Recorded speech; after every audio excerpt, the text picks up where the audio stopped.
Sheikh Kamal ke nyamarri abbaa keetii jedha. Sheikh Kamal waan isaa maaliif dubbatta? Yaraattuun gandan qabu.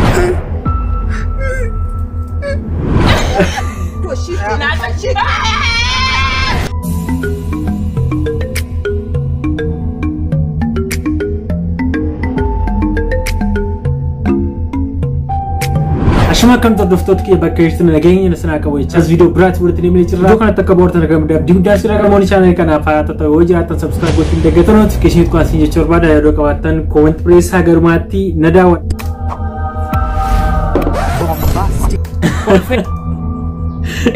Kambulcha Mazarini be Gorgisi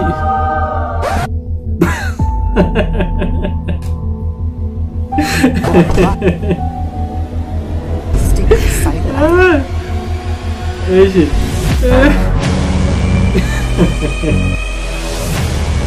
few moments later.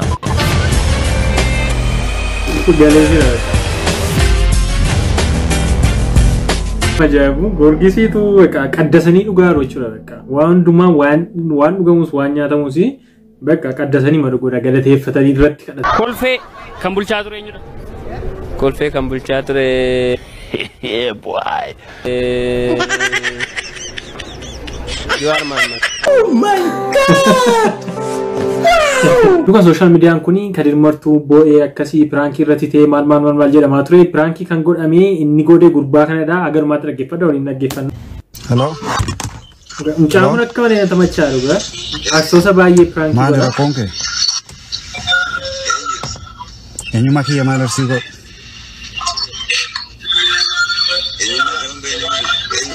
Duu barbaadamu jiraachuu barbaadate. Maaliif waan sheekaa dubbatte sa? Sheeka Kamal.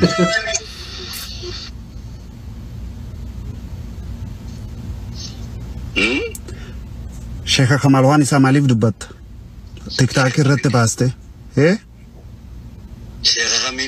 Sheeka Kamal Abdallah maaliif TikTok irratti waan isaa baaste akkanatti salphiste dubbatta? Maal jechuun akkamitti darbate? Karaa keessaati maaliif itti nimin siin jee baran? Maal jechuudhaan salphate? Maaliif akkasitti dubbatta waan isaa? Maal jechuudhaan salphate himi? Dhagaya namma kana booda siin bilbilu bakka ati jirtu sii dhufa. Sarrakkoon qabaatiniiti. Cuubeedhaan gurra sirra kutaani.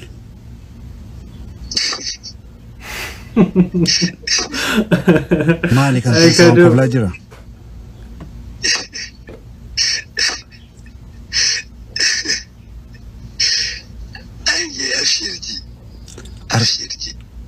Ila artisti keenya jennee si kabajaa turre. Abshirji dhaggeeffadhu. Hin dhaggeeffadhu. Beekumsa siif maa dhaggeeffadhu. Dhaggeeffadhu sana. Hin dhaggeeffadhu. Akkamitti ati waan Sheeka Kamal asirratti dubbatta? Karaa keessaatiin man bilbiliniif bilbila nan gaafattu. Dhaggeeffadhu. Akkatti inni dubbatiin garee tasgabbaa'ee ati maaliif akkas hin dubbatin? Dhaggeeffadhu. Ila kana akka Hamzaa sanii akka dubartoota sunii homaa miti garuu Sheeka tokko namni hin dogongora. Dhaggeeffadhe. Lallama jechuun takka dubbatee miti ni dhaggeeffata. Dhaggeeffatee eegas booda wal amansiisa akkasitti haasa'e. No, ana qaamaan si arganini si dadachaasan jira. Rakkoo tokkoon qabaatiin isaaf hin rakkatin. Carraa qabdaatiin ka bayyasan jirtu malee ani tikkeetti kutadheen dhufa. Rakkoo tokkoon qabaatiin abbassaa rakkoo qabaatiin abshiira. Why should I listen to you? You listen to me, bro. You lucky, bro, that I'm not next to you. I would have choked you to death, bro. Don't you ever talk about Sheikh like that, bro. I don't like that. I don't respect that. That's rude. It's not funny. I don't know why you're laughing. I'm not joking. Ma dhaggeeffadhu. Amma video bira hojjedhi dhiifam gaafadhu.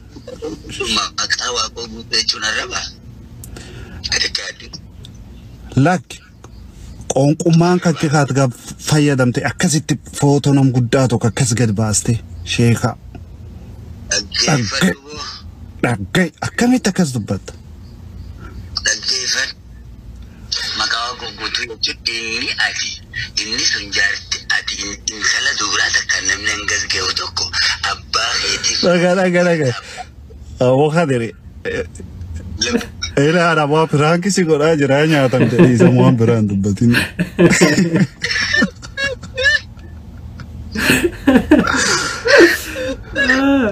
Malu kami tak kasihnya tam tak follow dah gua tapi.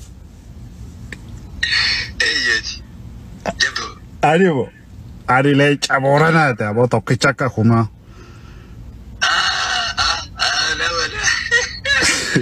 Maal akkasitti sodaata garuu baay'ee. Na prankiin kan godhame kana fakkaata normally video asa kana bodai asa normally taphatanii asan akka nama durol beekuti jechuudha. Asaan kun waa tokko waan dogoggora hin qabu dubbii hin qabu nagaan prankii ta'anii raawwatanii sana booda maal ta'e prankii kana kan inni irratti godhee fi kamaaliif gorsa kennee ture kan hirmartu yeroo baay'ee namoota TikTok social media kana irratti dogoggorooman yookiin wantoota of eeggannoo gochuu qaban hin gorsaanii jechuudha yeroo baay'ee. Laayivii gala laayivii sana irratti laayivii sa'aatii 2-3 gala sa'aatii 2-3 sana keessatti immoo nama 3-4 irraa haasa'a jechuudha. Kanan godhin kana dogoggora goote kana gaarii goote nama sin jajjabeessaa nama sin keeka jechuudha. Bifa gorsaatiin jechuudha. Sana booda nusuni maaf kaaman akka goote dhee aayidiyaa kana fudhateetu kana sababa godhateet kan inni pirankii godhee. Kamal Sikoban mandoo xumuugaa bareentoo Sheek Kamal keenya maarree abbaa keetii jetta. Abbaan kee ilmoo sirraa dhaluu jettee faga nama kana faa Kamal rabbumaa jii Kamal kiyya. Yeroo hedduun si harkaa Kamal. Shee Anwaar faan dhiyoo si bira dhufanii Kamal. Shee Abdusalaam faan dhiyoo si bira dhufanii Kamal. Suuditti akkasitti ajjii hojii dhaabbattee Kamal. Shee Abdulakiin faan si hojii dhufanii Kamal. Maa kana nu goota Kamal? Weh, maa rasuula xiqqeessita Kamal? Sanuri se Kamal kiya. Gosallee maa xiqqeesse maa waaqoo guutuullee xiqqeesse. Kan martu ka gorsa kan inni kenneef jechuudha. Kamal suni yoo barbaade margi siraabatee sirba banataa yoo barbaade laayivii galee waan ta'e dubartoota wajjinaa isaa garuu sheekii dhafiin jedha. Yeroo baay'ee dogoggora baay'eedha kan inni hojjetu Sheek Kamal kun jechuudha. Sana booda kan inni martu gorsa kenneef. Sana booda deebiin Kamal suni haa ta'u jechuu mannaa deebinii deebiseef kan immoo dhaggeeffadha.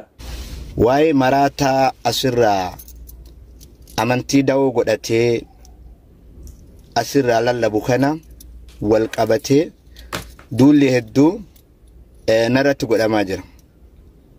Boleeyyan keenya waan isin hubatuu qabdanii maraattuun gandan qabdu. Godina kam keessayyuu maraatuu danda'a namni.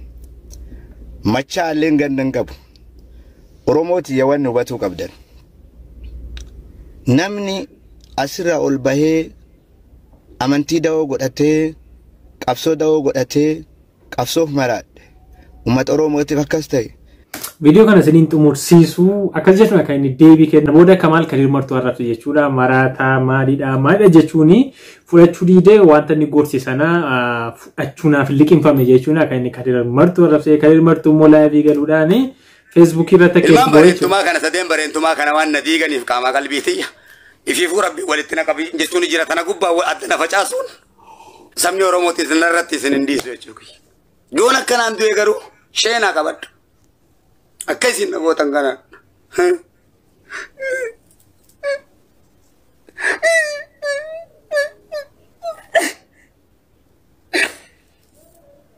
Dhiifama. Waan isaan narratti hojjetan dhala.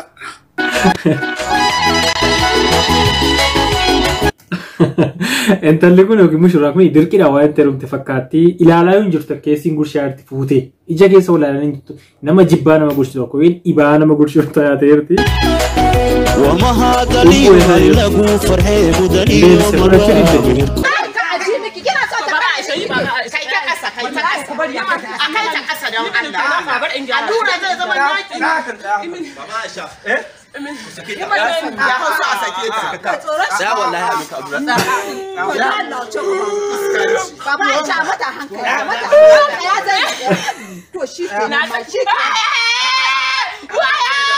Sura pula.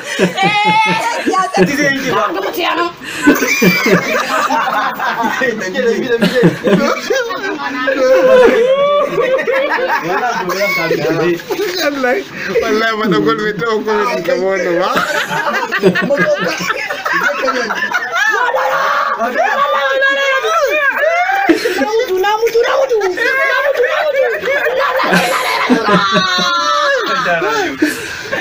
Aizu.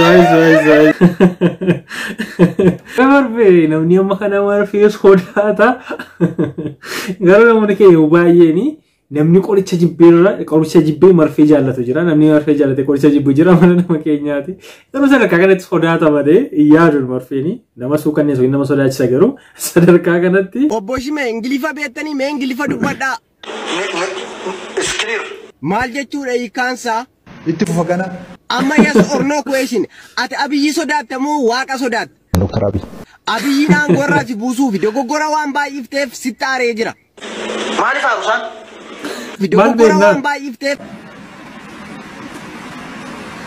Maal obbo Shime maal taatanii dubbattanuu?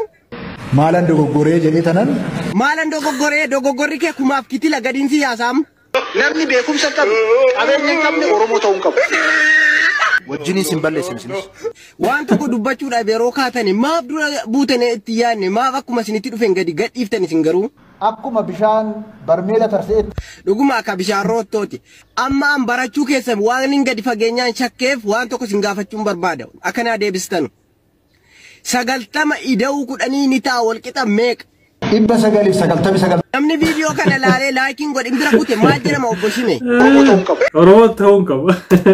Waaw dhugaa nama tola Abduu TikTok irratti wantoota walitti hiitee fidaartu kuni oginaaf gaafi gocha nama tola ittuu fi jabaadhu nummoo asiin finne react irratti goone jechuudha waan wantoota nama kowwachiisan hin barbaanne waan ta'eef jechuudha. Sanii hordoftoota kiyyaa viidiyoon siniif kadhe kana fakkaata akkatti bohaartan abdii guddaa sirraa qaba. Kan booda yeroo viidiyoo siniif hojjedha laayikii gochuun koomentii gochuun dagatina hariyoota keessaniif sheerii godhaa namoota subscribe gochuun dagatina sin jechuu barbaada. Yaadoo qabaattan koomentii biraa viidiyoo biraatiin gorti deemnutti nagaan